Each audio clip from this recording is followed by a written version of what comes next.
प्रशंजित तुम्ही? लेकिन तुम तो मालदा से कल आने वाले थे, फिर अचानक कैसे आ गए? हाँ कल आषाढ़ झीलो आने वाला तो कल ही था, किंतु काज जल्दी खत्म हो गया तो फिर रुक कर क्या फायदा। बहुत अच्छा किया। एक मिनट। अरे क्या कर रहे हो? एक बात बताओ, आमे मिस कॉर्ली की? बहुत ज्यादा। छोटी सत्य।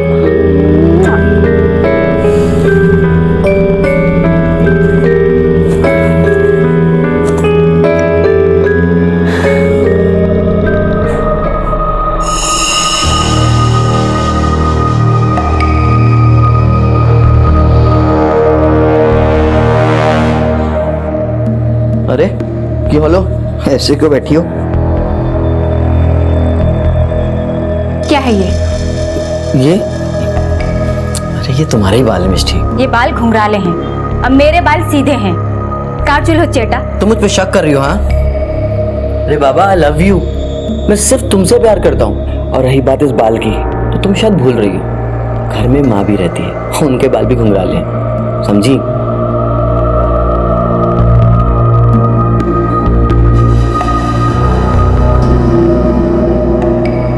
माँ। हाँ बोलो बेटा। माँ ये देखो ना, प्रशंजीत के शर्ट पे किसी लड़की का बाल। तू इसके लिए इतना परेशान होकर घूम रही है? अरे मेरा बाल होगा, बाहर से आया था तो गले लगा था मेरे, रह गया होगा उसके कपड़ों में। क्या छोटी छोटी बातों पे शक करती रहती है? प्रशंजीत ऐसा लड़का नहीं है, बहुत प्यार करता है तुझसे। हाँ ऐसे जा, चट कर।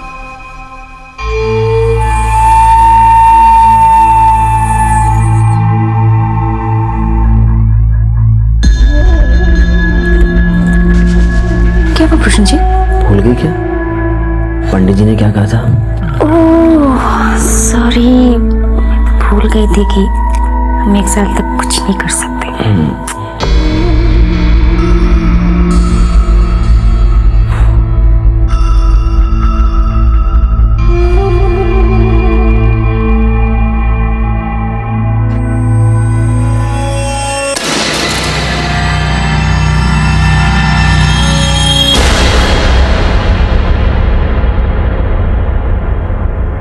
प्रशंजीत, ओ प्रशंजीत, आज मुझे ऑफिस छोड़ने चलोगे? आज बहुत थका हुआ हूँ, एक्चुअली ट्रैवलिंग बहुत ज्यादा करना पड़ा ना इस बार। कल पक्का तो मैं ऑफिस छोड़ने चलूंगा। लेकिन जब मैं शाम को ऑफिस से वापस आऊंगी ना, तब बाहर कहीं डिनर करने चलेंगे। पक्का चलेंगे। Love you.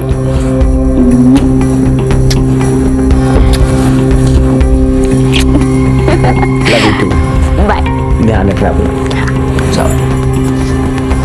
বাপি বাপি আমি আসছি বেটা।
सॉरी प्रशंजीत, आज डिनर का प्लान कैंसिल करना पड़ा। वो क्या है ना, ऑफिस में बहुत काम था इसलिए लेट हो गई मैं। कोई बात नहीं मिस्टी, फिर कभी चल लेंगे।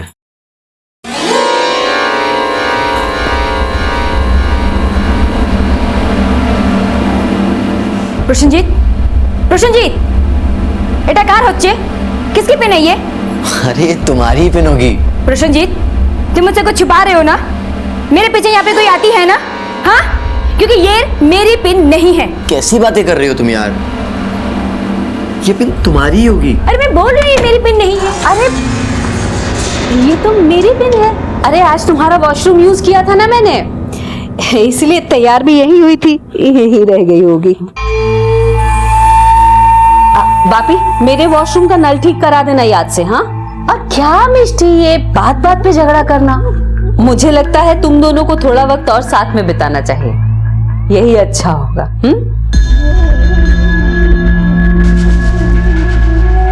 मिष्टी, बापी जरा संभल गया, एक गलती सारा खेल बिगाड़ सकती है।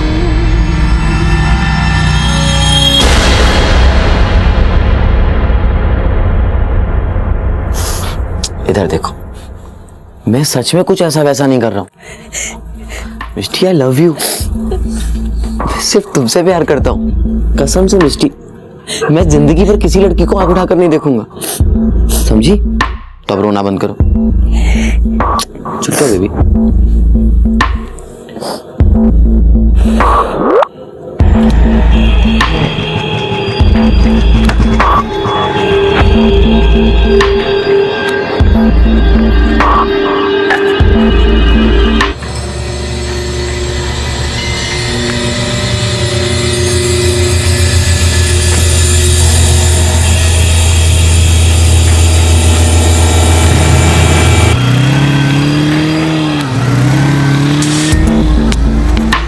दादा, वही बाइक के पीछे चलो।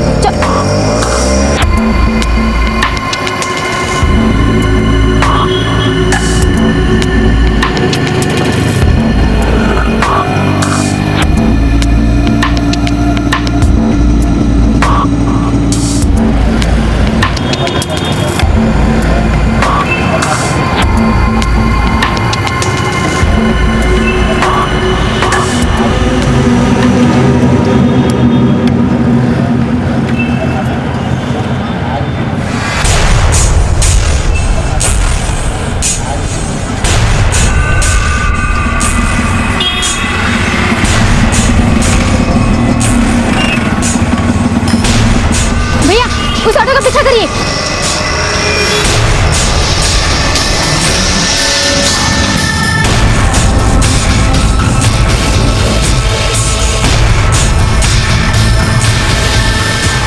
दादा थामो, बस ये रुको।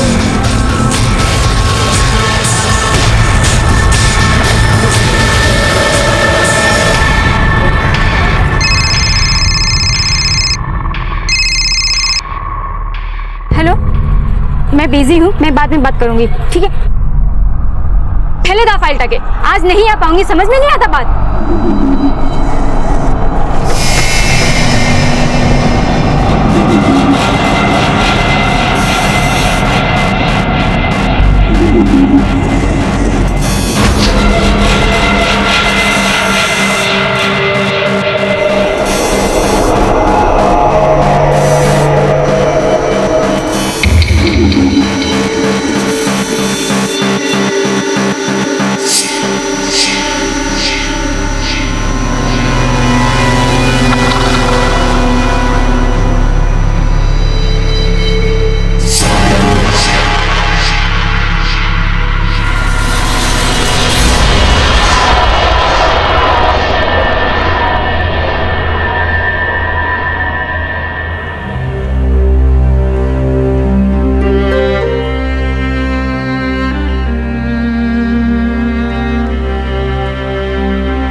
हाँ मिष्टी, ये बात सही है कि अब हमें शादी कर लेना चाहिए, किंतु तुम ही बोलो कैसे करूं शादी? बैंक में सिर्फ 5,000 रुपये पड़े हैं। तो এটা তো প্রবলেম কি আছে? আমি আছি তো, मैं हूँ ना, पैसे अरेंज हो जाएंगे। ना मिष्टी, तुम तो जानती हो मुझे किसी के आगे हाथ फैलाना अच्छा नहीं लगता। तुम्हें हाथ फैलाने की कोई जरूरत नहीं है। मेरे बाबा ने मेरी शादी के लिए पैसे फिक्स डिपॉजिट में डाले थे, जो मेरे नाम पे हैं। देखो प्रसन्नजीत, ये जरूरी नहीं है कि घर सिर्फ एक मर्द के पैसे से चले, इसका बोझ औरत भी उठा सकती है। और फिर जब तक तुम्हें नौकरी नहीं मिल जाती, मेरी नौकरी तो है ना। Don't worry. ठीक आज मैं माँ से बात करता हूँ। मैं शोना।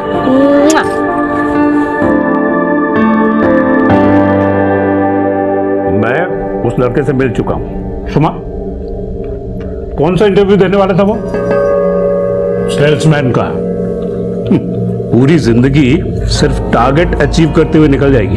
पूरी जिंदगी कैसे निकलेगी वो नहीं पता, लेकिन अगर निकलेगी तो सिर्फ प्रसन्नजीत के साथ, उन लोग कारो साथ है ना। तुम अपना मनमानी करना चाहती हो तो निकल जाओ यहां से, लेकिन याद रखना, जिस दिन तुम इस घर से एक कदम भी बाहर निकालोगी, उस दिन से यहां तुम्हारे लिए एक फूटी कौड़ी भी नहीं मिलेगी। बस यही फर्क है आप में और प्रसन्नजीत में। आपका रिश्ता शर्त पे टिका है, लेकिन उसका प्यार पे, भालोबाशा पे। देखिए, ये देखो, अगर उसने उस 2 टके के लड़के के साथ शादी की ना, तो मेरा उसका नाता खत्म।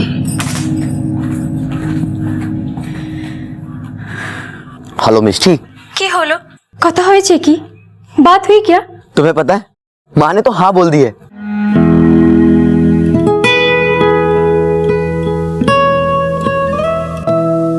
देखो मिष्टी, तुम्हें कोई प्रॉब्लम है ना, तो हम कुछ दिन और वेट कर सकते हैं। आना, अब वेट करने की कोई जरूरत नहीं है।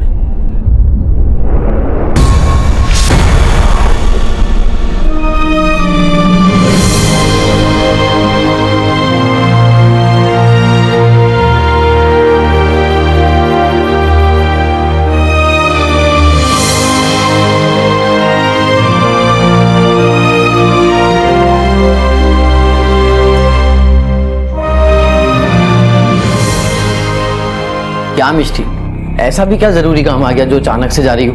अरे बाबा, तुम तो जानते हो ना ऑफिस के काम कैसे होते हैं। बस मैं 1-2 दिन में आ जाऊंगी। इनफैक्ट मैं एक ही दिन में आ जाऊंगी। चलो बाबू, वहां पहुंचते मुझे फोन कर रहा, ठीक है? बिल्कुल। और अपना ख्याल रखना। और तुम भी अपना ख्याल रखना। चल ध्यान से जाओ।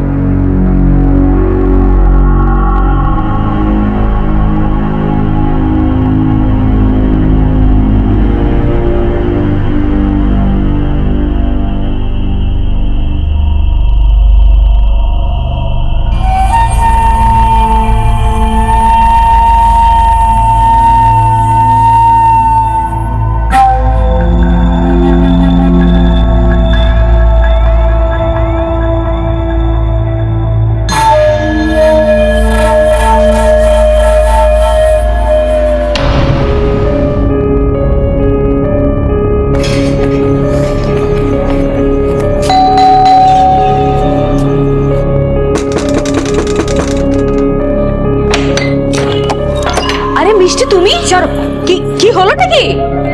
মিষ্টি, प्रसन्नजीत, दरवाजा खोलो। दरवाजा खोलो प्रसन्नजीत। मुझे पता है कि वो अंदर ही है। प्रसन्नजीत, क्या हुआ मिष्टी? हटो हटो। कहाँ है वो लड़की? कौन लड़की मिष्टी? हाँ, वो लड़की कहाँ है? अरे किसको ढूंढ रही हो? कहाँ छुपाया उसे? अरे किसकी बात कर रही हो मिष्टी? कहाँ है? वो लड़की कहाँ है? हाँ, कहाँ है वो लड़की? मुझे पता है कि वो यही है।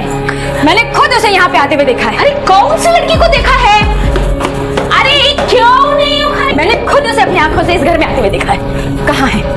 हाँ, कहाँ है वो क्या हुआ लड़की? मिष्टी? भगा दिया ना उसे। किस लड़की की बात कर रही हो तुम? और तुम तो बाहर गई थी ना? मैंने तुमसे झूठ बोला था कि मैं बाहर जा रही हूँ ताकि मैं तुम्हें रंगे हाथों पकड़ सकूं। मैंने उस लड़की को खुद इस घर में आते हुए देखा है। अरे क्या बेकार में शक करती रहती हो भाभी के ऊपर? मैं कह रही हूँ ना, कोई लड़की नहीं है यहाँ पे। माँ, आप चुप रहिए, क्योंकि आप भी इसके साथ मिली हुई हैं। और मैंने खुद आपको उस लड़के के साथ मॉल से बाहर निकलते हुए देखा है। एक लिमिट होती है हर चीज की।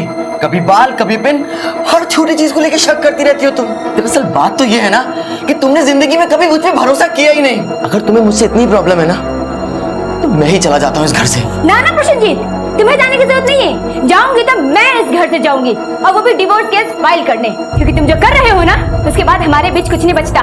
बापी सुनो तो। मिष्टी, तुमको तो माँ प्लीज, आप भी जाइए यहाँ से। जाना अपने घर के।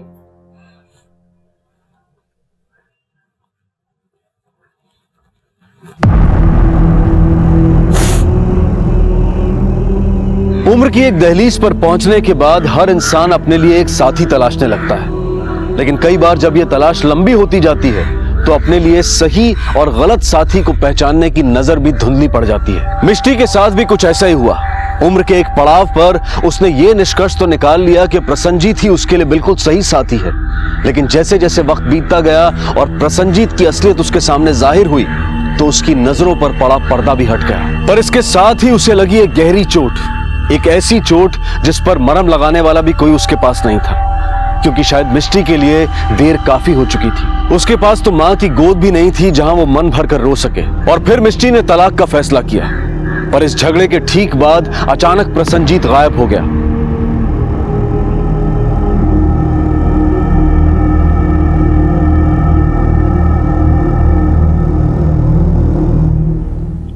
सर, ये मिसेस अर्पिता रॉय है, इन्हें एक मिसिंग कंप्लेन लिखवानी है। बैठिए प्लीज। मेरे बेटे को ढूंढ दो साहब, मेरा बेटा घर नहीं आया। क्या नाम है आपके बेटे का और कितने दिन से वो घर नहीं आया? प्रसन्नजीत रॉय है। 2 दिन पहले गया था ऑफिस के काम से, बोला था 1 दिन में ही लौट आएगा, अभी तक आया नहीं वो साहब। आपने उसके ऑफिस में किसी से बात की? वहाँ किसी को जानती नहीं मैं साहब। ठीक है, आप अपने बेटे का ऑफिस का एड्रेस, मोबाइल नंबर और बाकी की डिटेल्स दीजिए। जैसे ही हमें कुछ पता चलेगा हम ही खबर करबो।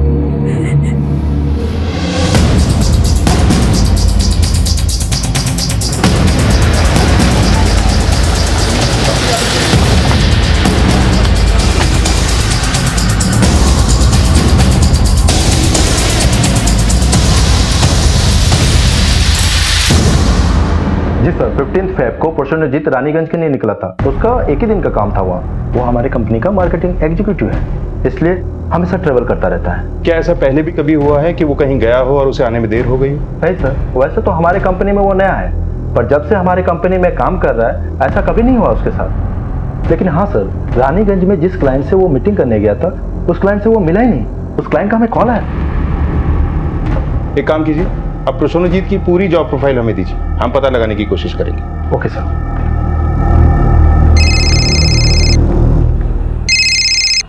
हाँ बोलो। क्या? ठीक है, हम अभी आते हैं। सर, सोनारपुर से कॉल था, वहां एक औरत की लाश मिली है। चलते हैं।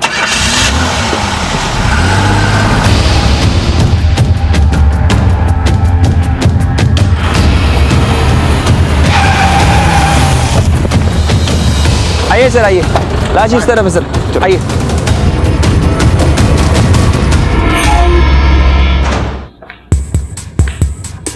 सर, जिस लड़की की लाश हमें मिली है उसकी पोस्टमार्टम रिपोर्ट आ गई है।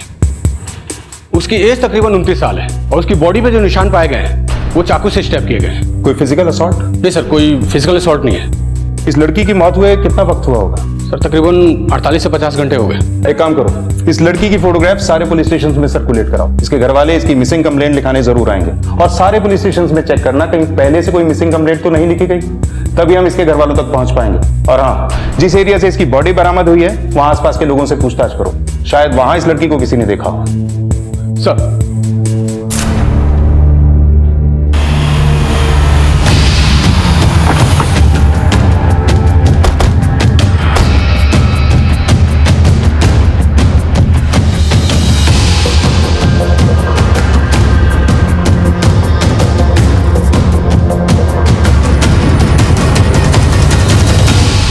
सर,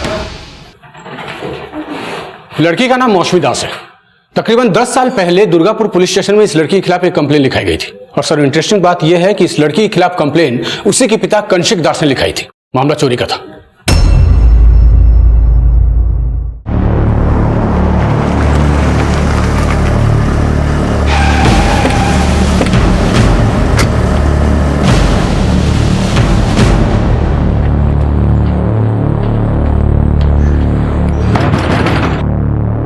जी सर, ये मेरी बेटी है मौसमी। तो फिर ये आदिलपुर में क्या कर रही थी? मुझे नहीं पता सर, पिछले 10 साल से मेरा इसका कोई लेना देना नहीं है। जब ये अपने घर में चोरी करके भाग गई थी, मैंने इसे ढूंढने का बहुत कोशिश किया मगर मिली नहीं। फिर मैंने पुलिस स्टेशन जाकर इसके खिलाफ FIR लगवाया था। और मौसमी की माँ?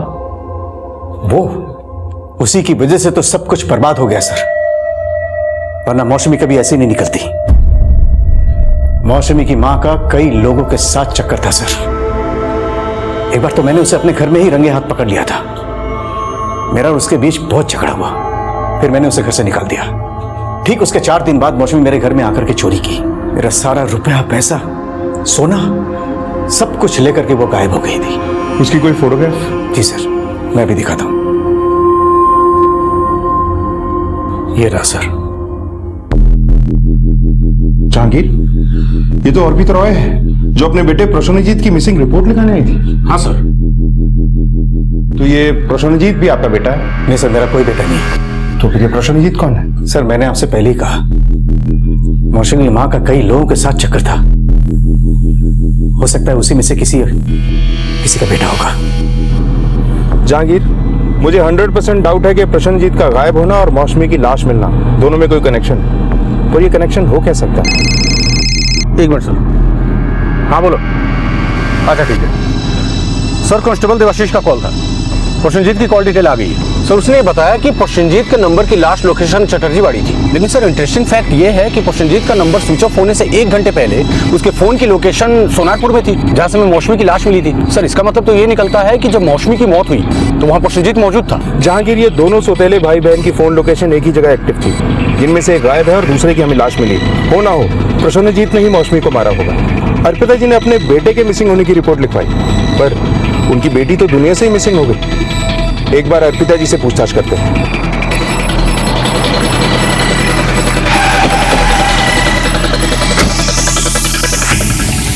कौशिक के साथ मेरा अक्सर ही झगड़ा होता था साहब।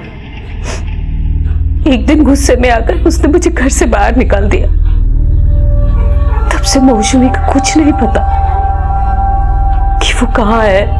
पिछले 10 साल में आपने एक बार भी ये जानने की कोशिश नहीं की कि आपकी बेटी कहाँ है, किस हाल में है? शुरू में कोशिश किया था, लेकिन मुझे पता चला कि वो घर से भाग गई है।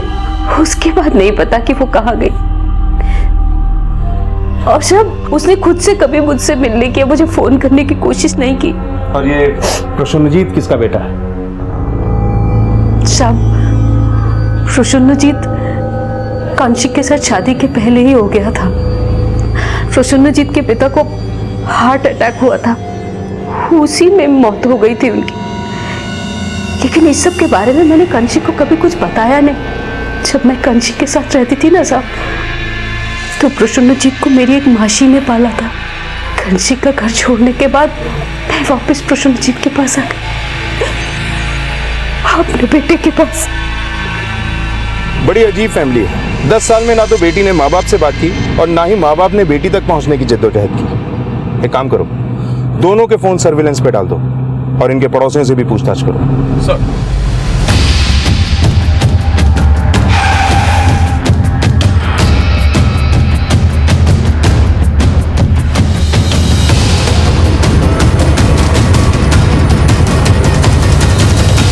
सर मैंने दोनों के पड़ोसियों से बातचीत की।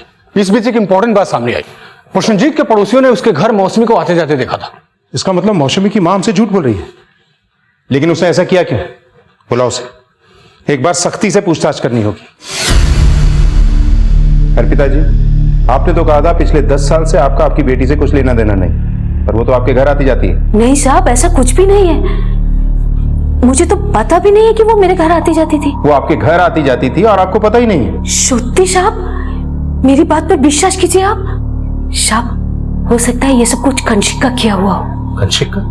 हाँ साहब, हो सकता है उसे मेरी शादी के पहले के संबंध के बारे में पता चल गया हो, उससे हुए मेरे बेटे के बारे में पता चल गया हो। उसको ऐसा लगता हो कि मौसमी उसकी बेटी नहीं है। वैसे भी मेरी खुशियों से हमेशा जलता था वो साहब। मुझे फंसाने के लिए ये सब कुछ किया उसने साहब। मौसमी को पहला फुसलाकर उसने अपनी तरफ कर लिया और उसके साथ मिलकर ये जाल बुना साहब। मिस्टी कहाँ है? ऑफिस में गई है सर एक मिनट। सर कौशिक की कॉल डिटेल से हमें यह पता लगा है कि उसका नंबर उस रोज उसी लोकेशन पे एक्टिव था जहां से हमें मौसमी की लाश मिली थी। और सर वहीं पर प्रसन्नजीत का नंबर भी एक्टिव था।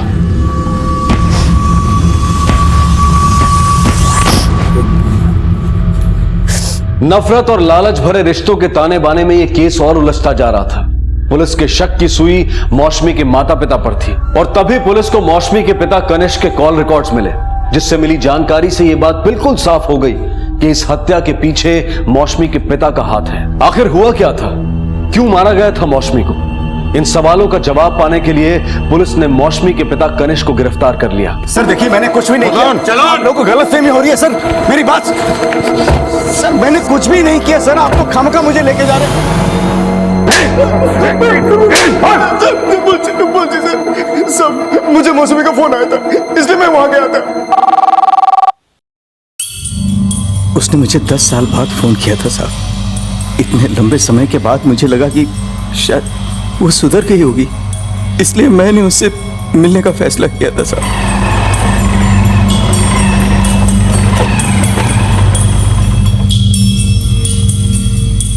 यही तो बुलाई थी।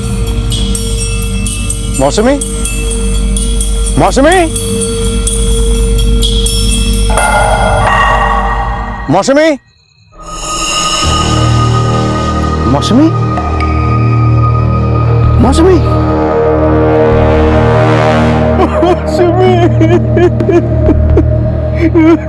मैं बहुत डर गया था सर। मुझे लगा कि सब यही बोलेंगे कि मैंने मौसमी को मार दिया है। लोगों के पास एक बोलने के लिए वजह भी तो हो जाती है ना, कि मैं क्यों 10 साल बाद यूं अचानक उससे मिलने गया। और एक टेस्ट, एक और कहानी। ऐसी कहानी हम कई बार सुन चुके हैं। तुझे तो वो तब से नापसंद थी ना, जब से उसने तेरा घर लूटा था। ऊपर से तुझे ये लगता था कि मौसमी तेरी बेटी है ही नहीं, इसीलिए तूने उसे मार डाला ना। तू वही मेरा छना। सर, मैंने किसी को नहीं मारा सर। अगर मेरे दिल में उसके खिलाफ कुछ था भी, तो मैं 10 साल बाद उसे क्यों मारूंगा साहब? और फोन उसे नहीं किया था साहब। जब मौसमी ने तुझे फोन किया तो कितने बजे किया था? रात को करीब 10 सवा 10 हो रहे होंगे। सर, उस रात 10:13 पे कंशिक के नंबर पे एक लैंडलाइन नंबर से कॉल आया था। जहांगीर, क्या ऐसा हो सकता है कि यह खून इसने किया ही ना हो? ये कोई और ही है जो इस सब में उसे फंसाना चाहता है। उसी ने कंशिक को फोन करके वहां बुलाया होगा। वैसे भी मौसमी का खून तो दिन में हो चुका था और इसे कॉल रात को किया गया।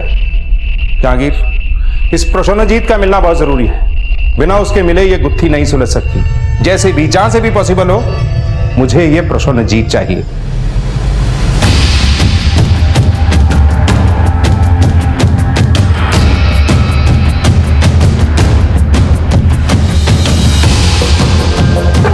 सर, प्रसन्नजीत को लेकर एक तो शॉकिंग न्यूज है। क्या? सर, बारासात, मालदा, इस्लामपुर और कोलकाता समेत कई सारे पुलिस स्टेशन से मुझे कॉल है। सर, इन सारी जगह की पुलिस को भी प्रसन्नजीत की तलाश है। सर, इन सारे केसेस में उसने कुछ लड़कियों के साथ शादी की, फिर उनके साथ कुछ वक्त बिताया और उनका भरोसा जीत लेने के बाद उनके रुपये और गहने लेके चंपत हो गया। और सर, इन सारे केसेस में मौसमी को भी देखा गया था। तो इस खेल में भाई बहन की जोड़ी थी जो बड़े बड़े हाथ मार रही थी। हाँ सर, प्रसन्नजीत पहले लड़कियों से शादी करके उनका भरोसा जीत लेता था। उसके बाद उसकी बहन उस घर में घुस के लूट के वारदात को अंजाम देती थी। और सर, वारदात के बाद प्रसन्नजीत भी नजर नहीं आता था। इस बार जरूर दोनों में अपने अपने हिस्से को लेकर झड़प हुई होगी। दोनों में से किसी एक को लगा होगा कि उसका हिस्सा ज्यादा होना चाहिए और फिर प्रसन्नजीत ने मौसमी का खेल खत्म कर दिया होगा। सर, एक तो न्यूज और, ये दोनों भाई बहन जहां जहां जाते थे उन सारी जगहों पर इनकी मां को भी देखा गया था। मां? सर, इसका मतलब इनकी मां अर्पिता भी इस सब में इनकी हिस्सेदार थी। हाँ सर।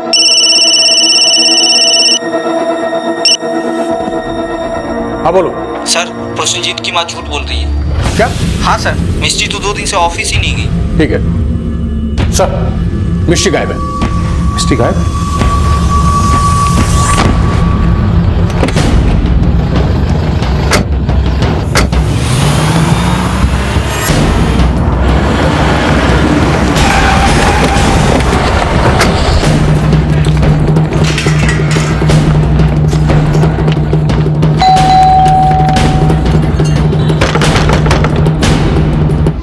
तोड़ दो।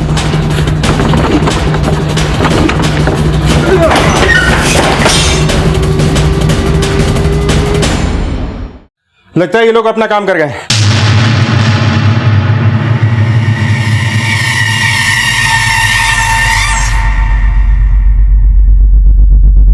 सर, लगता है साथ में रुपये और गहने लेके चंपत हो गए।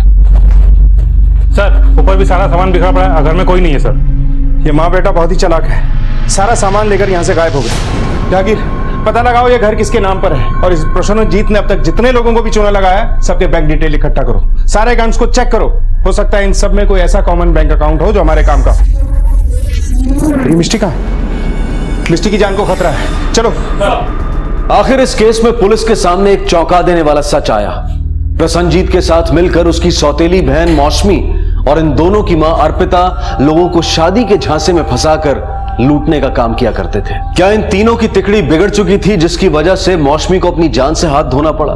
और इनका अगला शिकार शायद मिष्टी थी जिसे प्रसन्नजीत ने अपने प्यार के जाल में फंसाया था। पर आखिर मिष्टी थी कहां? क्या उसके साथ भी कोई अनहोनी होने वाली थी?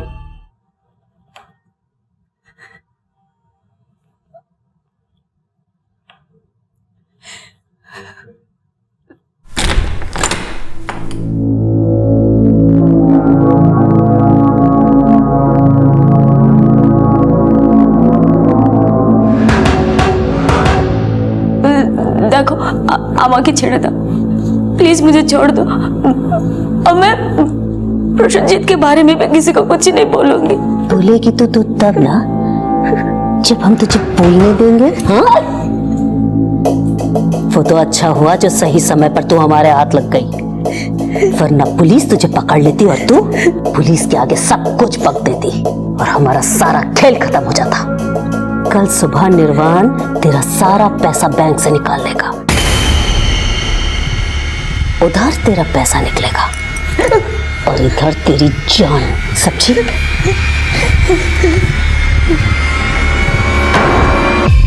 सर, घर के पेपर तो मिष्टी के नाम पे ही है। सर, हमें कई सारे ऐसे अकाउंट नंबर मिले जिसमें पैसों का ट्रांजैक्शन तो हुआ है, लेकिन ये सारे अकाउंट 6 से 8 महीने के बीच बंद कर दिए गए। और सर, इन्हीं सब के बीच हमें डीएसएम कोऑपरेटिव बैंक का वो अकाउंट नंबर भी मिला जिसकी हमें तलाश थी। ये ज्वाइंट अकाउंट 3 लोगों के नाम पे है सर, मौसमी दास, अर्पिता दास और निर्वाण चक्रवर्ती। और एक और बात सर, बारासा के एक होटल से हमें सीसीटीवी की फुटेज मिली है, उसकी मैंने फोटो निकाल ली है। इसमें मौसमी एक लड़के के साथ दिख रही है।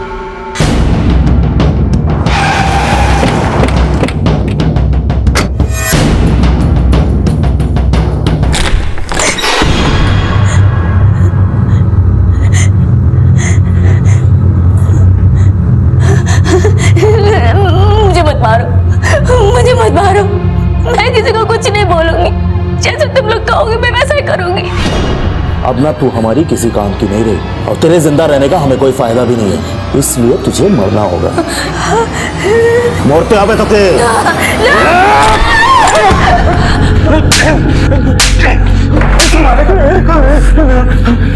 ठीक तो ना? बता दो सब, बता दो।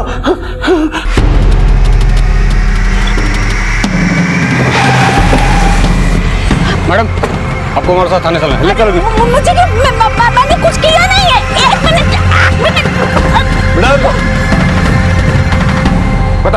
बता प्रसन्नजीत कहाँ है? कहाँ छुपाया तुम लोगों ने उसे? सब सत्य बोल जी साहब, मुझे कुछ नहीं मालूम साहब। देख, झूठ मत बोल, तेरे बारे में मैं सब कुछ जानता हूँ। सीधे सीधे बता दे, वरना वो हाल करूंगा कि याद रखेगा। जल्दी बोल। सब हमें किसी जाएंगे ना साहब। तो फिर किसे मालूम है? जल्दी बोल।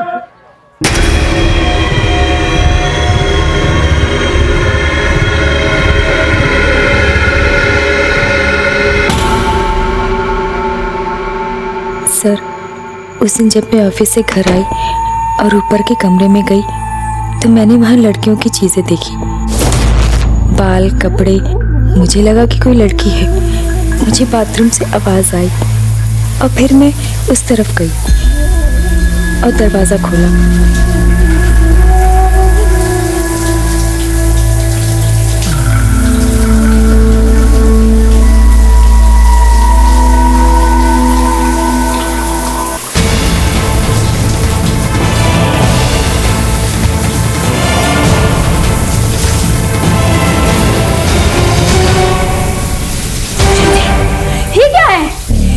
लड़की हो?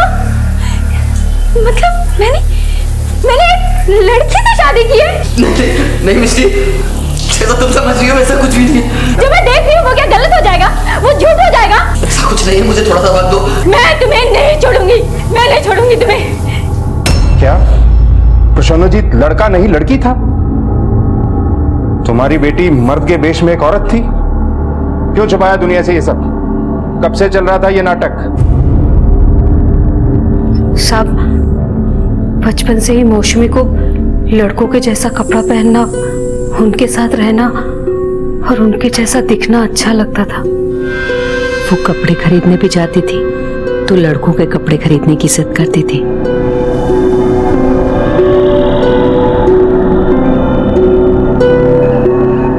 उसने माना ही नहीं कभी साहब कि वो एक लड़की है। लेकिन लोगों को ठगना, उन्हें उल्लू बनाना, ये सब कब से शुरू किया? जब हमने कांशिक का घर छोड़ा साहब तो मौसमी को लड़का बनकर रहने की आजादी मिल गई। लोगों को भी समझ में नहीं आता था कि वो एक लड़की है। मौसमी ने भी इस सब का बहुत फायदा उठाया। वो लोगों को ढककर छूमंतर हो जाती थी साहब, और मुझे भी पैसा कमाने का ये एक आसान साधन लगा। तुम्हारी पहचान इन लोगों से कब और कैसे हुई? तकरीबन आज से 5 साल पहले मौसमी से मैं अपने दोस्त के जरिए मिला था सब, और उसकी असलियत जानने के बाद हम लोगों ने यह तय किया था कि उसकी इस खूबी का हम लोग बड़ा फायदा उठाएंगे और बड़ा हाथ मारेंगे। और सब मौसमी हमेशा प्रसन्नजीत का भेष बदल के ही चलती थी।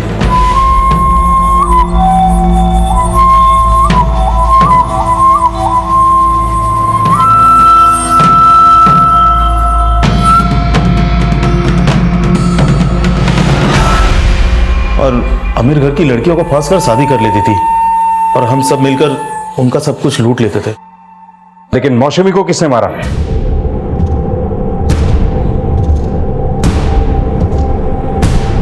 उसने मेरे साथ एक ऐसा धोखा किया जिसके बारे में कोई सोच भी नहीं सकता था। मैंने प्रसन्नजीत को इतना प्यार किया, शौक किचु छेड़े, निजे माँ बाप सबको छोड़कर मैं उसके पास आई थी। उसने मेरे साथ इतना बड़ा धोखा किया। इसलिए साहब मार दिया मैंने उसे। तुम्हारी तो वो लड़की थी, तो तुमने उसकी हत्या की बात क्यों छुपाई? क्यों किया तुमने ऐसा? बोल क्यों किया? हाँ, मार डाला तुम्हारे बेटे को। तुम माँ बेटी ने मिलकर मेरे साथ क्या किया? मेरी जिंदगी बर्बाद कर दी, एक लड़की के साथ मेरी शादी करवा दी। इसका नतीजा यही होना चाहिए।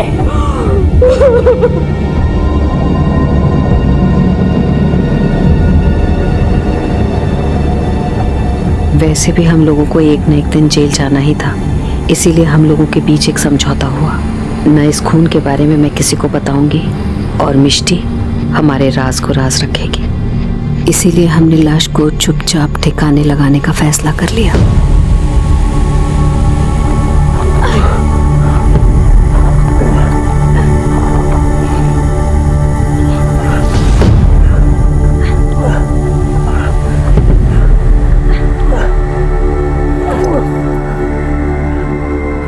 मौसमी की हत्या तो दिन में ही हो गई थी, फिर रात को कंशिक को फोन किसने किया?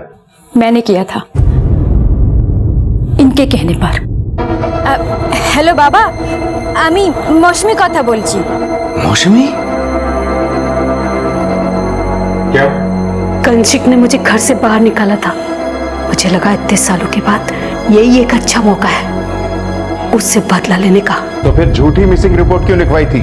हमने सोचा कि किसी को इसके बारे में कुछ पता नहीं चलेगा, क्योंकि दुनिया की नजरों में तो मौसमी थी ही नहीं, और हम सब भूल गए थे कि प्रसन्नजीत तो है दुनिया की नजरों में, और प्रसन्नजीत अगर वापस नहीं लौट के आया तो उसके ऑफिस वाले उसको ढूंढने की कोशिश जरूर करेंगे। इसलिए सर हमने सोचा कि उनके लिखाने से पहले हमें मिसिंग कंप्लेंट दर्ज कर। ये तो तुम्हारे साथ मिली हुई थी, फिर इसे मारने की कोशिश क्यों की तुम लोगों ने? जब पुलिस मिष्टी को खोजने लगी तो हम डर गए। हमें लगा कि कहीं पुलिस मिष्टी को पकड़ न ले और मिष्टी पुलिस को सब कुछ न बता दे, इसीलिए हमने इसे मारने की कोशिश की। तुम लोगों ने अपना खेल बहुत चालाकी से खेला था, लेकिन भूल गए कि कानून की नजरों से आज तक ना कोई बचा है और ना ही बचेगा। अब अपनी बाकी की जिंदगी जेल की सलाखों के पीछे काटना। ले जाओ इन लोगों को। इस केस में दुनिया की नजर में दो लोग दुनिया की आंखों में धूल झोंकने के लिए अपना अपना किरदार निभा रहे थे, लेकिन इन किरदारों के पीछे चेहरा एक ही था, और वो चेहरा था जुर्म का चेहरा। इस केस के पात्रों को तो ये सबक मिला ही है, साथ ही हम सबको ये सीख मिली है कि जिंदगी में चुना हुआ कोई भी गलत रास्ता हमें कभी भी सही मंजिल तक ले जा ही नहीं सकता। अब मैं अनूप सोनी आपसे विदा लेता हूं, फिर मुलाकात होगी अगले एपिसोड में एक और चौंका देने वाले केस के साथ। तब तक अपना और अपने परिवार का ख्याल रखें और देखते रहें क्राइम पेट्रोल डायल 100। सबक एक को, सीख हम सबको। जय हिंद।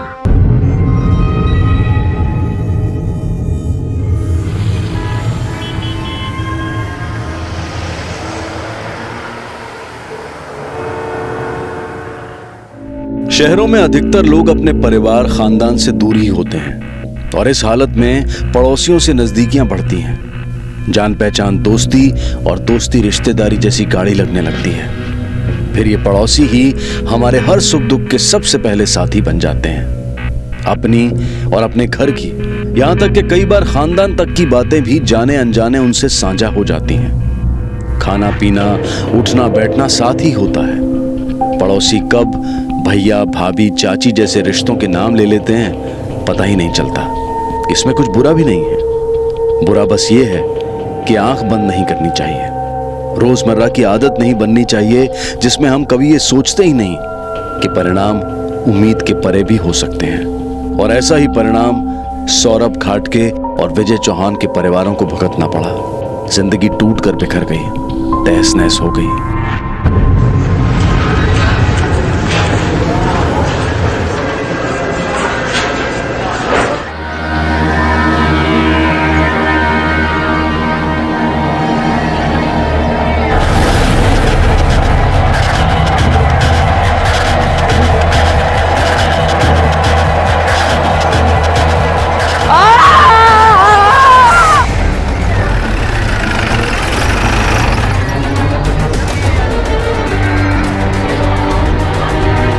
सर लास्ट कुछ 2-3 दिन पुरानी है, लगभग 30 की उम्र का आदमी है। यहाँ पे कंस्ट्रक्शन वर्कर है, उसने सबसे पहले लाश को देखा था। तुमने किसी को भेजा है क्या ये देखने के लिए कि कोई मिसिंग कंप्लेंट आई है या नहीं? हाँ सर, लाश के पास कुछ भी नहीं मिला, इसलिए मैंने कांस्टेबल लोहार को पहले से ही काम पे लगा दिया है।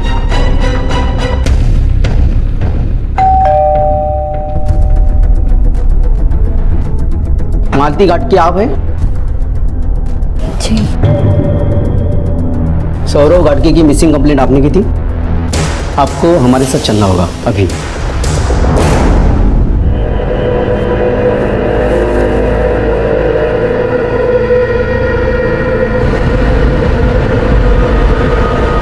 सौरभ, सौरभ,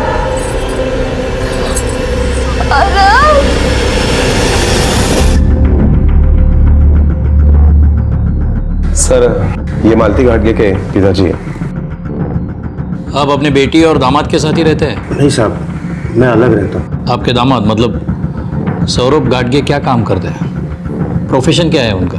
मेरा सौरभ वकील था साहब। इसका मतलब उनकी प्रोफेशन की वजह से किसी के साथ दुश्मनी हो सकती है उनकी, मतलब क्लाइंट या अपोजिट पार्टी वाले? नहीं साहब, मेरा सौरभ बहुत ही सीधा था साहब। वो तो सिर्फ सर्विस और सेल टैक्स के केसेस लेता था। अब इसमें किसी की क्या दुश्मनी हो सकती है? मालती जी, मैं समझ सकता हूँ आप पर क्या बीत रही होगी। अब ये बताइए, सौरभ किस तरह के इंसान थे? अच्छे पति, अच्छे पिता, नेक इंसान थे सर वो। आपने उन्हें आखिरी बार कब देखा? 4 दिन पहले 16 नवंबर की रात को, जब डिनर के बाद वो वॉक पे निकली तब। कहाँ जा रहे हो? वॉक पे जा रहा हूँ। एक दिन नहीं जाओगे तो मोटे नहीं हो जाओगे। मत जाओ ना इतनी रात को बाहर। अरे खाना खाने के बाद अगर मैं वॉक पे नहीं जाऊंगा तो मुझे चैन नहीं मिलता, तुम्हें तो पता है। आधे घंटे में वापस आता हूँ। सौरभ, रिस्क मत लो। इतना सब कुछ हो गया है, मैं नहीं चाहती कि फिर से कुछ करने की कोई जरूरत नहीं है, उसमें इससे ज्यादा कुछ करने की हिम्मत नहीं है। कुछ नहीं होगा मुझे, आधे घंटे में वापस। ओके चैम्प, शूज कहाँ पे रखे? ये मेरी तबीयत भी उस दिन कुछ ठीक नहीं थी सर, थोड़ा बुखार था। आकाश मेरा बेटा सो चुका था। किचन का सारा काम खत्म करके मैं भी सोने चली गई। दवाई की वजह से मुझे कब नींद आई पता ही नहीं चला। सुबह मेरी आंख 6 बजे खुली तो बिस्तर पे सौरभ नहीं थे सर।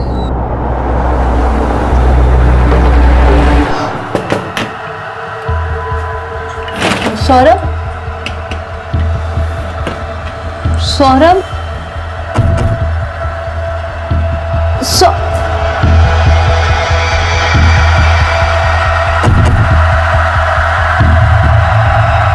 मैंने सब जगह उन्हें ढूंढा, जहां हो सकता था वहां ढूंढा। पूरा दिन फोन भी ट्राई किया सर, पर फोन लगा भी नहीं। ऑफिस में, कोर्ट में कहीं नहीं थे वो सर। किसी ने उन्हें नहीं देखा, किसी को उनके बारे में कुछ पता नहीं था सर। हर जगह उसे ढूंढने की कोशिश की, और जब वो नहीं आया और ना ही उसकी कोई खबर मिली, तो हमने 18 नवंबर को पुलिस स्टेशन में उसके लापता होने की रिपोर्ट लिखवाई। 16 नवंबर की रात को आपने सौरभ को वॉक पे जाने से रोकने की कोशिश क्यों की? क्या वजह थी? बता दे बेटा, सब सच सच बता दे। अगर आप सच बताएगी तो सर, हमारे पड़ोसी विजय चौहान, हफ्ते भर में सौरभ और उनके बीच किसी पैसों को लेकर झगड़ा चल रहा था। बात यहाँ तक पहुँच गई कि विजय भाई साहब ने सौरभ को गुंडों से पिटवा दिया।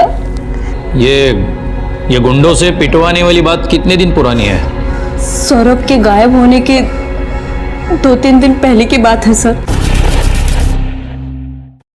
मम्मी पापा झगड़ा कर रहे हैं। क्या? अरे देवा, चल।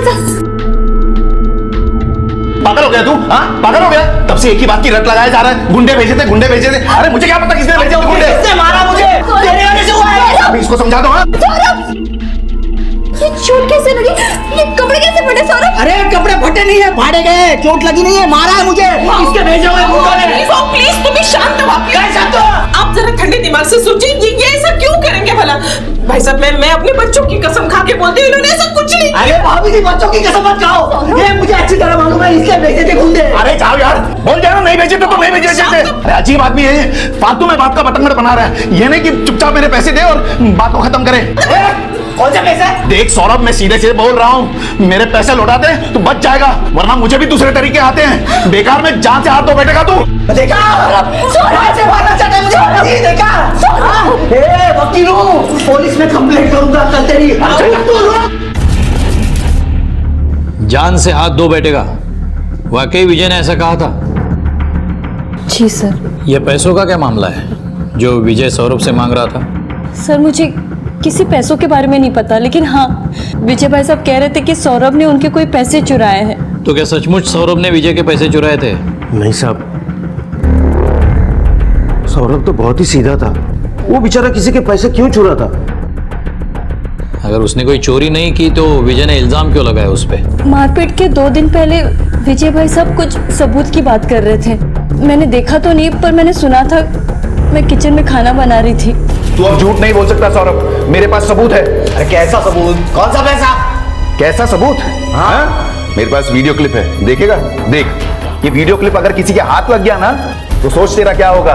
तुझे जो करना है ना वो कर ले, जा। हाँ? विजय ने सौरभ को वो क्लिप किसमें दिखाई थी? Laptop, mobile, camera? नहीं सर, मुझे नहीं पता, मैं नहीं देख पाई, मैं किचन में थी। पर पिछले 5-6 दिनों से विजय भाई साहब और सौरभ के बीच में खूब झगड़े चल रहे थे। आप लोग एक दूसरे को कैसे जानते थे? मतलब आप लोगों का रिलेशन कैसा था? जब से मैं और सौरभ शादी करके आए तब से जानते, 8 सालों से जानते। हम एक फैमिली की तरह रहते थे, पर पता नहीं अचानक ये सब। ठीक है, अब ले जा सकते हैं इन्हें। फिर से बात करनी पड़ेगी तो देखेंगे। जी साहब, चलो बेटा, चलो। सुरवे, ये विजय चौहान से पहचान बढ़ाओ, देखो कितना पानी में है। Okay sir. ऐसा कहते हैं कि इतने भी मीठे मत बनो कि लोग आपको निगल जाएं, और इतने भी कड़वे मत बनो कि लोग आपसे नफरत करने लगे। ये कहना मुश्किल है कि सौरभ की मौत ऐसी किसी मिठास या कड़वाहट की वजह से हुई थी, पर एक बात तो साफ थी कि परसों से एक दूसरे को जानने वाले घाटगे और चौहान परिवार के बीच में गाढ़ी दोस्ती थी, और फिर ये दोस्ती दुश्मनी में बदल गई। जो 24 घंटे एक दूसरे के सुख दुख में भागीदार होते थे, आज क्यों उनमें एक दूसरे के लिए सिर्फ नफरत दिखाई दे रही थी?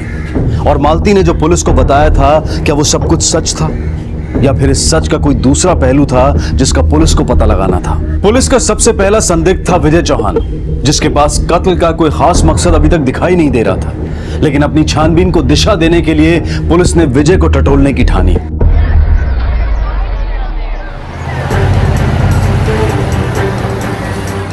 ये विजय चौहान कहाँ रहता है? 10वें माले पे।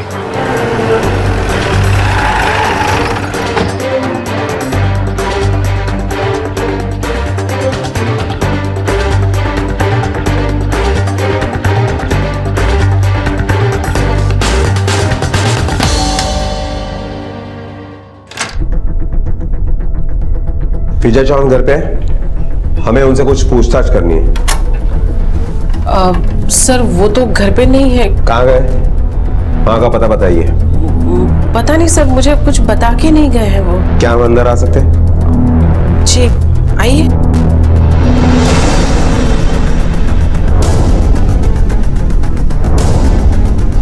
मी पानी आणते.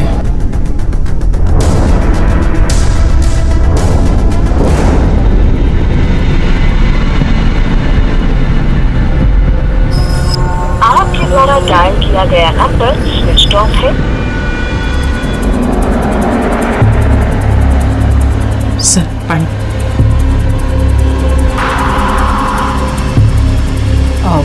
सर आप इनके बारे में क्यों पूछ रहे हैं? पहले हमारे सवाल का जवाब दो। मैं सच्ची बता रही हूँ, मुझे नहीं पता वो कहाँ गए हैं। लेकिन तुम्हें ये तो पता होगा ना कि सौरभ और तुम्हारे पति विजय के बीच में किस पैसे को लेकर झगड़ा चल रहा था? सर अब ये क्या झगड़ा करेंगे, ये तो खुद ही एक हफ्ते से परेशान थे. और खरे सांगू सर, ये झगड़ा नहीं करते थे, वो सौरभ भाऊ झगड़ा करते थे. पता नहीं किस बात को लेकर घर में आकर चिल्लम चिल्ली शुरू कर देते थे. बस किस बात से परेशान है? पता नहीं सर, हाँ लेकिन बहुत परेशान है. कमाल है, आपको आपके पति के बारे में कुछ भी नहीं पता? सर मुझे सिर्फ इतना पता है कि उनके काम से रिलेटेड कोई बात थी और मैं उनके काम में ज्यादा दखल अंदाजी नहीं करती हूँ. क्या काम करते हैं आपके पति? वो गवर्नमेंट ऑफिसर है. चलो, कम से कम आपको कुछ तो पता है.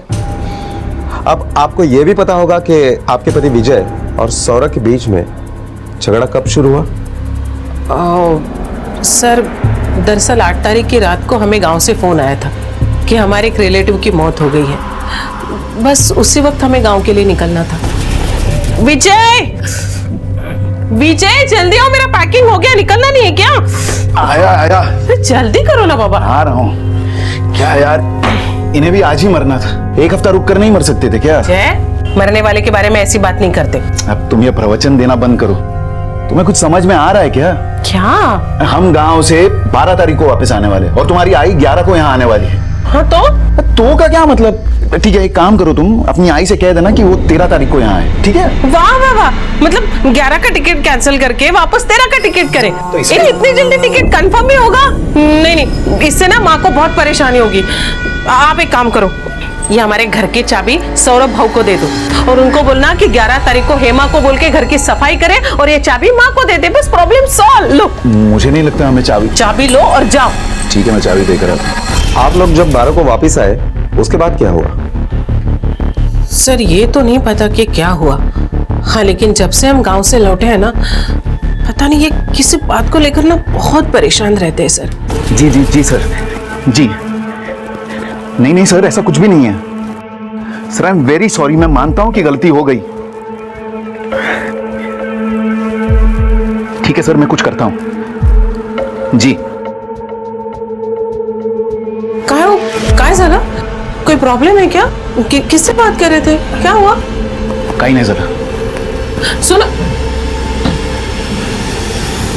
उसके बाद वो फिर से सौरभ के यहाँ गए और निराश होकर लौट आए. क्या सौरभ घाटके ने आपके कुछ पैसे चुराए थे? मुझे कुछ नहीं पता सर. आपके सामने झगड़ा होता है और आपको वो बात पता नहीं? हाँ, वो कुछ पैसे की बात जरूर कर रहे थे पर उन्होंने मुझे कुछ नहीं बताया. क्या बात है सर, आप उनके बारे में इतनी पूछताछ क्यों कर रहे हैं? जल्दी पता चल जाएगा. दो परिवार जिनके बीच में सीमेंट की दीवारें जरूर थी, लेकिन उनके दिलों के बीच कोई दीवार नहीं थी. लेकिन आज उन्हीं परिवारों के बीच में एक अदृश्य दीवार खड़ी हो गई थी. पहेली की तरह दिखने वाला यह केस जिसमें कहा नहीं जा सकता था कि सौरभ ने वाकई में पैसे चुराए थे और विजय ने उसी वजह से उसे मार दिया था, इसलिए वो फरार था. ये सारी बातें सिर्फ कल्पनाएं थी. पुलिस सच का पता लगाने की पूरी कोशिश कर रही थी और अपनी इस कोशिश को कामयाबी की तरफ ले जाने के लिए पुलिस एक बार फिर से मालती के घर पहुंची.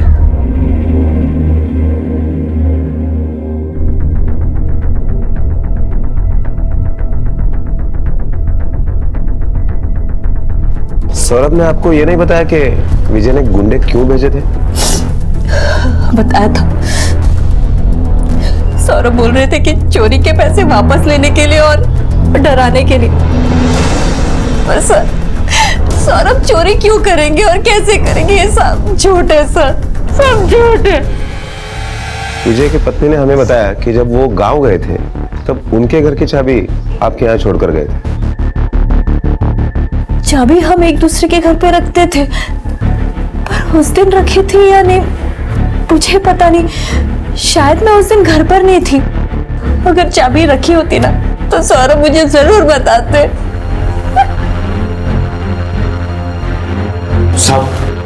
सौरभ की बॉडी कब तक मिलेगी? पोस्टमार्टम होने दो, सीनियर डॉक्टर की रिपोर्ट आते ही सौरभ की बॉडी आपको मिल जाएगी।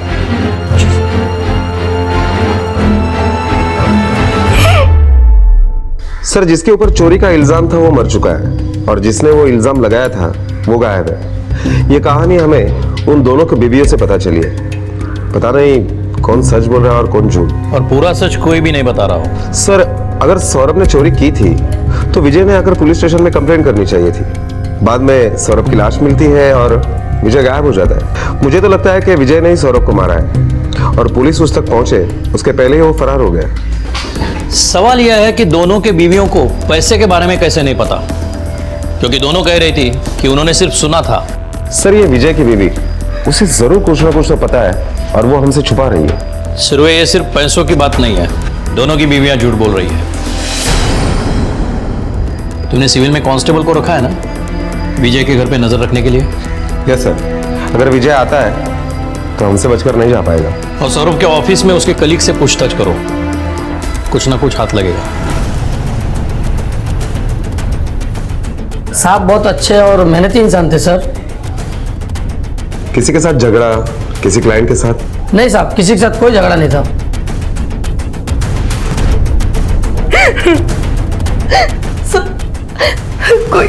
कोई सौरभ जैसे भले इंसान को कैसे मार सकता है? उसने तो कभी किसी का बुरा नहीं किया। आप यहाँ कितने साल से हैं? जब से ऑफिस शुरू हुआ है ना तब से मैं यहाँ हूँ। ऐसा बॉस बड़ी मुश्किल से मिलता है साहब। अभी कभी कभी चिल्लाता था लेकिन उतना तो चलता है। मुझे मुसीबत में एक दो बार पैसे की मदद भी की थी साहब उन्होंने। सर, मालती की तरह स्टाफ का भी यही कहना है कि सौरभ बहुत अच्छा आदमी था, किसी के साथ कोई दुश्मनी नहीं थी। सर, अभी हमारे पास सिर्फ विजय चौहान ही बचता है। विजय चौहान का मोबाइल लोकेशन ट्रेस हुआ? नहीं सर, बहुत बार ट्राई किया लेकिन उसका फोन ऑन ही नहीं हुआ है। विजय चौहान और सौरभ गाडगे के कॉल रिकॉर्ड्स हमें जल्द से जल्द चाहिए। ये मालती ने किसी वीडियो क्लिप का जिक्र किया था जो विजय चौहान ने सबूत के तौर पे सौरभ गाडगे को दिखाया था। विजय चौहान के घर की तलाशी लो, कोना कोना छान मारो, वो वीडियो क्लिप वही मिलेगी हमें। Okay sir.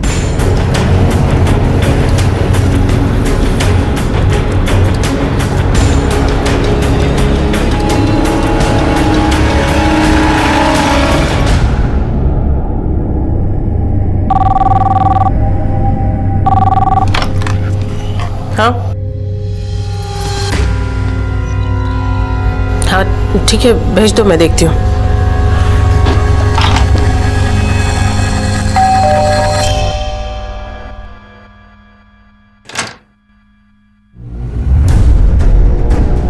जी मिसेस चौहान, हमें आपके घर की तलाशी लेनी है। सॉरी सर, वो घर पे नहीं है। आप उनके आने के बाद आइए ना। देखिए मैडम, मुझे भी माफ कीजिए लेकिन हमें अभी तलाशी लेनी है। अरे आप ऐसे कैसे डायरेक्ट घुसकर तलाशी ले सकते हैं? मैंने कहा ना वो घर पे नहीं है। देखिए मैडम, हमारे पास भी सर्च वारंट है और अगर आपने बीच में आने की कोशिश की तो हमें आपको भी अरेस्ट करना पड़ेगा, समझे?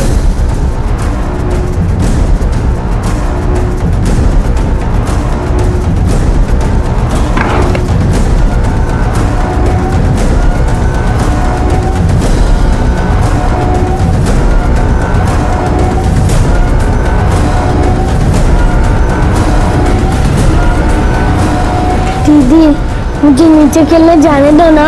चुपचाप खड़े रहो। सारे बच्चे नीचे खेल रहे हैं, मुझे भी जाने दो ना। मिसेस चौहान, फिलहाल तो हम ये लैपटॉप लेकर जा रहे हैं। तावड़े, उनकी साइन लो रजिस्टर पे।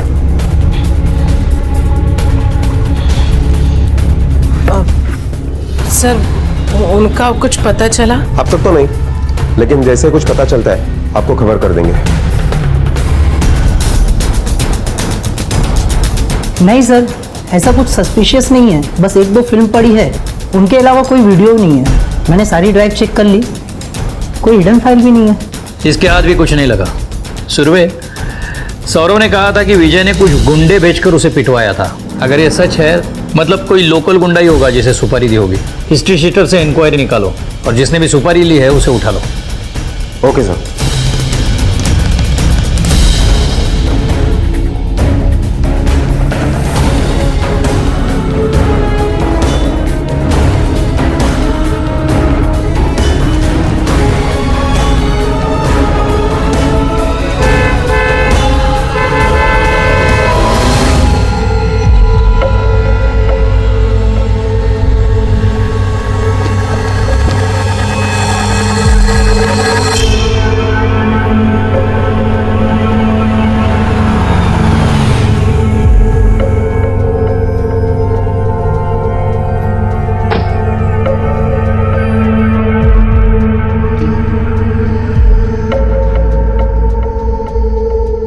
विजय चौहान,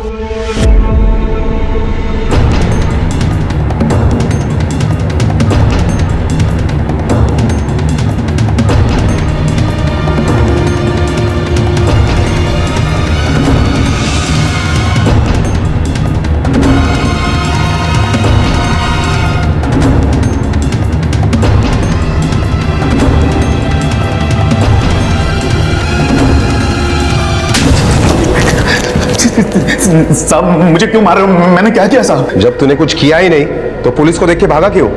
मैं घबरा गया था सर। अच्छा, बिना कुछ किए ही घबरा गया? चल तुझे घबराने का रीजन बताते हैं। जैसे ही सौरभ घाटगे की मौत हुई तू गायब हो गया था, क्यों? क्या? सर भाई शपथ, मुझे इस सब के बारे में कुछ भी नहीं पता। इसके पहले कि तेरी शक्ल बिगाड़ दे, सच बोल दे। कितने पैसे चुराए थे सौरभ घाटगे ने तेरे घर से? साहब एक या 1.5 लाख रुपए थे सर। 1.5 लाख रुपए थे। इतना पैसा घर पे रखता है और वो भी बीबी से छुपा कर? वो साहब, मैं एक नया बड़ा टीवी लेना चाह रहा था, सरप्राइज था, इसलिए घर पे किसी को नहीं बताया था। क्या सबूत है तुम्हारे पास उसी ने चोरी की थी?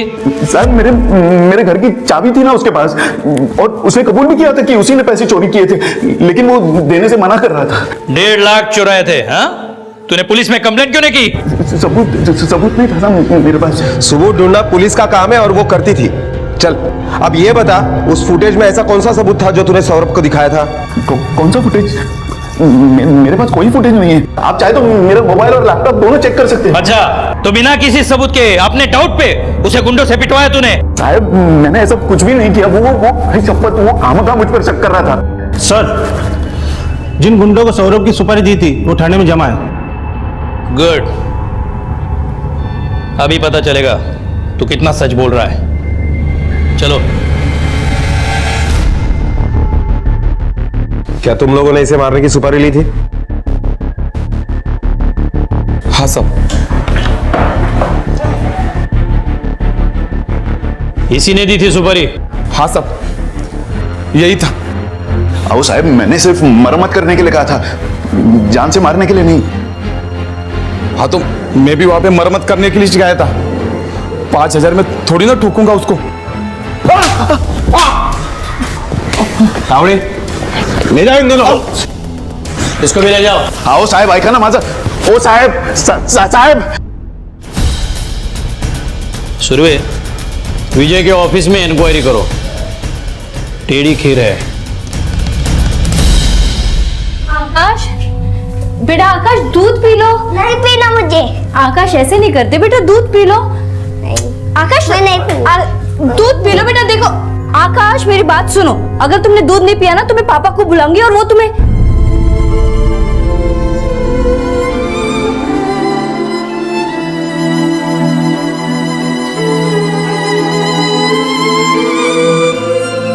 मम्मी पापा आ रहे हैं। बोलो ना मम्मी, कितने देर में आ रहे हैं पापा? आजोबा देखो ना, मम्मी कुछ बोल नहीं रही है, सिर्फ रो रही है। बेटा आप मेरे पास आ।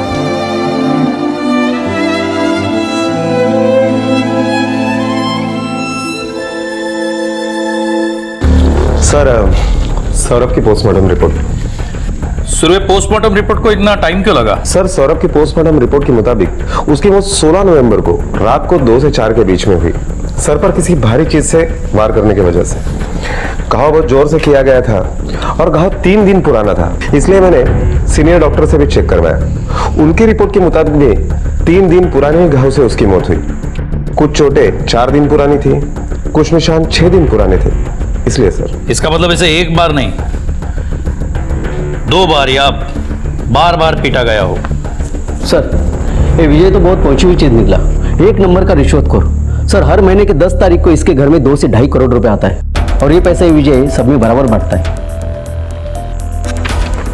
इसका मतलब इसने हमें जो बताया 1.5 लाख, वो 1.5 लाख नहीं 1.5 करोड़ है। और उसकी बीवी को कुछ ना कुछ तो पता होगा, घर में इतना सारा पैसा आता है और उसे कुछ भी मालूम नहीं। और ये भी हो सकता है कि विजय के गैर हाजिरी में वही सब संभालती हो। नजर रखना उस पर 24 घंटे। Okay sir. सिर्फ 1.5 करोड़ नहीं सर, सिर्फ 1.5 लाख थे और कोई ब्लैक व्लैक मनी का चक्कर नहीं था। कोई तो आप लोगों को गुमराह करने की कोशिश कर रहा। मैं रिश्वत नहीं लेता। मतलब हर महीने तेरे पास ब्लैक मनी नहीं आता था? नहीं सर। और हर 10 तारीख को पैसे बट्टे भी नहीं थे? सर जब आएंगे नहीं सर, नहीं बढ़ते थे। सुरवे, बोलने दो इसे झूठ, अगली 10 तारीख को सब साफ हो जाएगा। सर सौरभ घाटगे और इसके कॉल रिकॉर्ड्स आ गए हैं।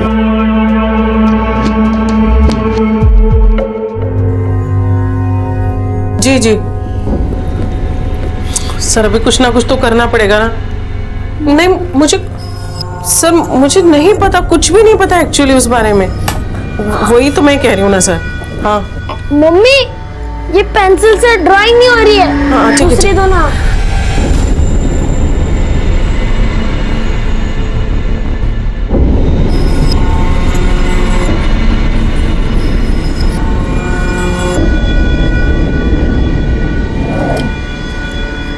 सर एक्चुअली आपकी हेल्प होगी ना तो बहुत मेहरबानी हो जाएगी सर। हाँ thank you sir, thank you. चलो बेटा रखो इसे, रखो, छोड़ो। चलो चलो तैयार होना है, हमें बाहर जाना है ना बेटा। आज शाबाश।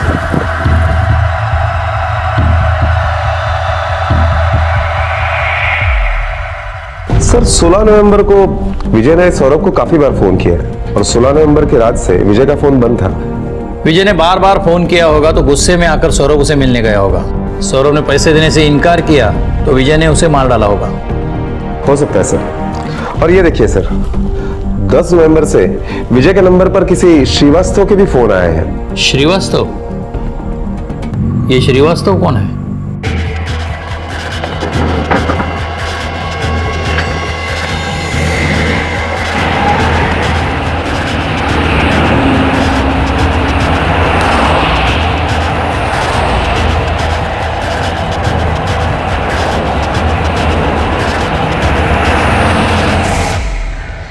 सोलह नवंबर की रात को तुम कहां थे?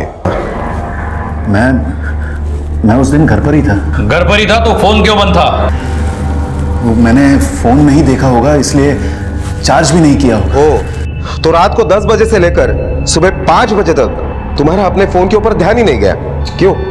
सर काफी पुरानी और गैर जरूरी बात है। अब मैं ठीक से नहीं बता सकता कि मेरा फोन क्यों बंद था।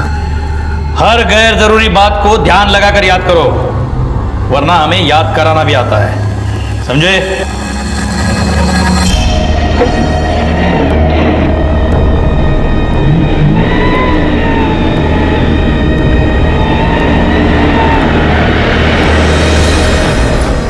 मैडम हाँ कहाँ जाना है आपको? वो श्रीवास्तव जी के यहाँ पे। जी 1 मिनट आप इधर आइए।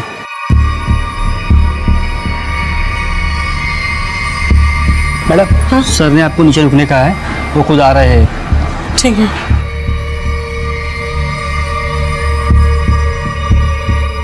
सर क्या है? सर मुझे आपसे आओ इधर आओ और बताओ, यही बताओ, जल्दी बताओ।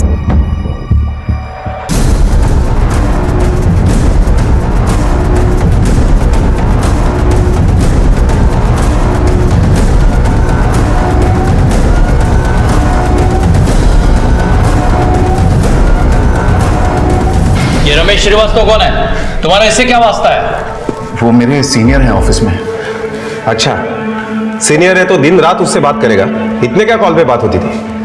काम की बातें करते थे, मुझे उनके टच में रहना पड़ता था।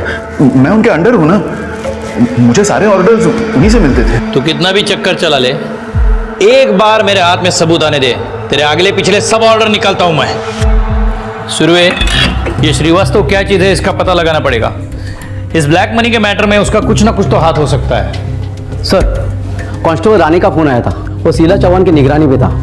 उसने बताया कि शीला चौहान उस दिन जोगेश्वरी में मीरा सोसाइटी में किसी से मिलने गई थी। उन दोनों में क्या बात हुई वो तो सुन नहीं पाया, पर कोई बड़ा आदमी था सर। वॉचमैन से उसने पूछा तो उसने उसका नाम रमेश श्रीवास्तव बताया।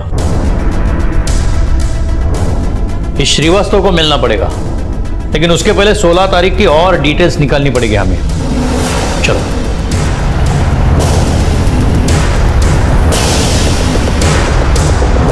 हाँ साहब, खटके साहब हर रोज खाना खाने के बाद टहलने जाया करते थे, उस दिन भी गए थे। अच्छा, एक बात बताओ, ये घाटगे साहब और मैडम, इन दोनों के बीच में रिश्ता कैसे था?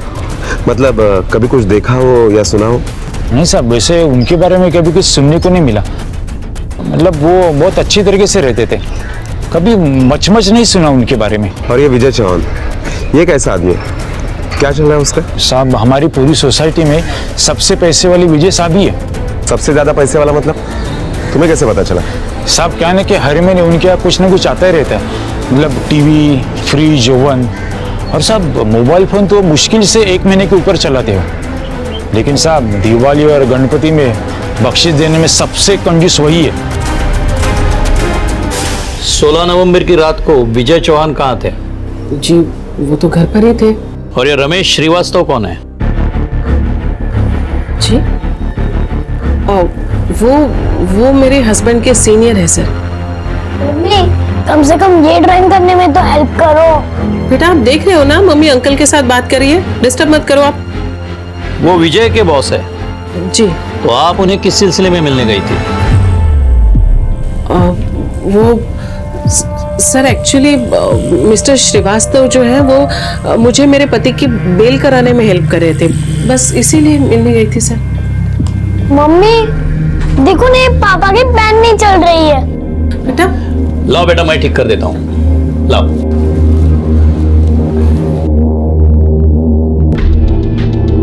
बेटा अंदर जाओ, दूसरा पेन लो, ठीक है? अभी मम्मी को डिस्टर्ब मत करो, जाओ। सॉरी सर, वो बच्चे। मिसेस चौहान, और कुछ है जो आपको लगता है हमें बताना चाहिए? सर, मुझे जो कुछ भी पता था मैंने सब आपको बता दिया। ठीक है, थैंक यू।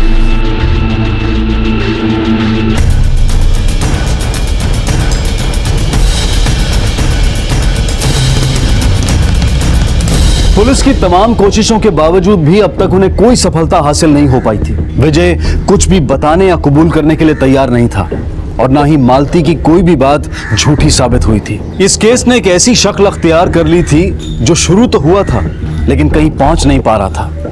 पूरी कोशिशों के बावजूद भी पुलिस खाली हाथ थी। अब शायद वो फुटेज ही आखिरी उम्मीद थी जो विजय ने सौरभ को दिखाई थी, लेकिन वो थी कहां, किसके पास थी?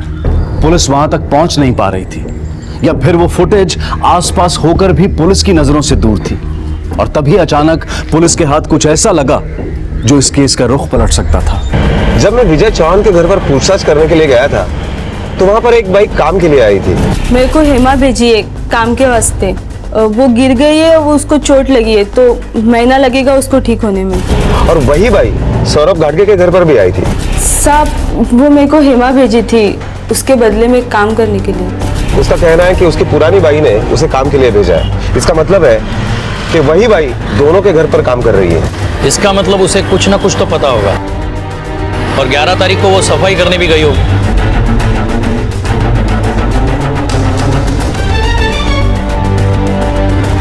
हाँ साहब, मैं ही काम करती थी। कितने दिन से छुट्टी पर हो? 8-10 दिन से साहब। जब चौहान फैमिली गांव गई थी तो उसके बाद उनके घर पर तुम साफ सफाई के लिए गई थी? हाँ साहब, गई थी। तुम अंदर कैसे गई थी? चाबी थी तुम्हारे पास? चाबी वो गाड़गे साहब के पास थी, उन्होंने ही मुझे घर खोल के दिया था। गाड़गे के पास चाबी है, तुम्हें कैसे पता चला? साहब वो विजय साहब ने फ़ोन करके बोला था कि चाबी उनके पास छोड़ा है।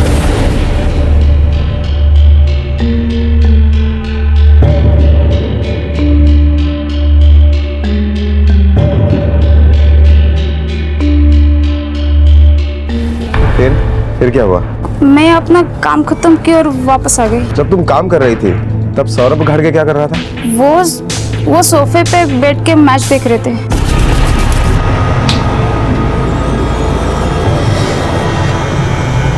उसके बाद क्या हुआ?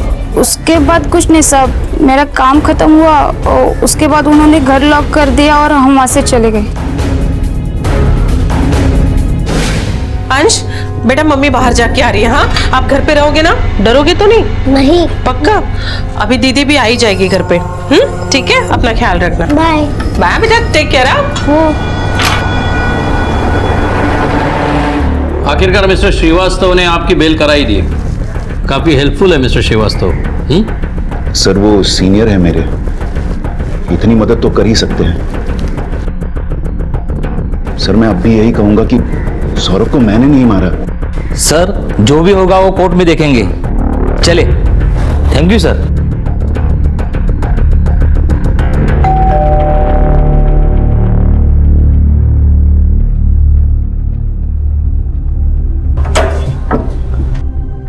जी नमस्ते, वो काम था। क्या काम था आपको? चल चल चल चल चल। आप लोग ऐसे कैसे अंदर घुसे? चल, सब कीमती सामान उठा। चल चुप। चल जल्दी चल बाजोट चल। अरे मेरा सामान क्या? चल जल्दी जल्दी चल। अरे भाई साहब चले अंदर जल्दी। चल चल चुप। भाई साहब कौन आप लोग? अरे क्यों मारा भाई साहब? ए चुप। चल चल जल्दी चल। भाई साहब चले चल। भाई साहब क्या कर रहे हैं आप लोग? ए चुप चल। कौन थे ये लोग? किसने भेजे थे? कहां से आए थे? क्या ये कोई साजिश थी सौरभ और उसके परिवार के खिलाफ? विजय जैसे ही बेल पर बाहर आता है, सौरभ के घर में गुंडे घुसकर घर खाली करवाना चाहते हैं। क्या ये सब वाकई विजय करवा रहा था? और अगर हां तो वो ऐसा क्यों कर रहा था? या फिर वो सिर्फ एक मोहरा था और चाल कोई और चल रहा था? इन सभी सवालों के जवाब आपको मिलेंगे कल रात 10:30 बजे इस केस के दूसरे और आखिरी भाग में। अब मैं अनूप सोनी आपसे विदा लेता हूं, फिर मुलाकात होगी। तब तक अपना और अपने परिवार का ख्याल रखें और देखते रहें क्राइम पेट्रोल डायल 100। सबक एक को सीख हम सबको। जय। इस तरह के और भी एपिसोड देखने के लिए हमारे चैनल को सब्सक्राइब करें और बेल आइकन दबाना ना भूलें।